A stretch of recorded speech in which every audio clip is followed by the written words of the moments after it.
সার্বিকভাবে আজকের যে ঘটনা ঘটলো, ডায়মন্ড হারবারের সরিষা মোড়ে বিক্ষোভের মুখে কেন্দ্রীয় প্রতিমন্ত্রী এবং গলায় গেরুয়া উত্তরীয়, মুখে গো ব্যাক স্লোগান। দেখুন, গেরুয়া পড়লেই যে কেউ বিজেপি হয়ে যায় না, সেটা আমি বহুবার আমার ভাষণে বলেছি যে রাবণও মা সীতাকে হরণ করার জন্য গেরুয়াই পড়েছিল। মা সীতা ভুল করেছিল তাকে সাধু সন্ন্যাসী ভেবে। সেরকম গেরুয়া পড়লেও কেউ বিজেপি হয় না। এবং আমি অবাক হয়ে গেলাম অভিষেক বন্দ্যোপাধ্যায়ের নির্দেশে এত দুর্বল চিত্রনাট্য, যে নাটক সংগঠিত হওয়ার কিছুক্ষণের মধ্যেই তার পর্দাফাশ হয়ে গেল। কারণ যে ছেলেটি এসে সব মিডিয়ার সামনে বাইট দিয়েছে সে নাকি বিজেপি করে, সে তৃণমূল অফিসে তার ছবি জলজল করছে।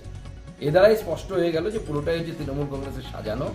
তৃণমূল কংগ্রেসের তরফ থেকে সাজিয়ে এটা তৈরি করার চেষ্টা হয়েছে। কমসে কম আমাদের দৌলতে সে গেরুয়া তো পড়লো, জয় শ্রীরাম তো বললো, দিলীপ ঘোষ জিন্দাবাদও বললো, কমসে কম বিজেপির একজন নেতা সম্পর্কে জিন্দাবাদ বলেছে।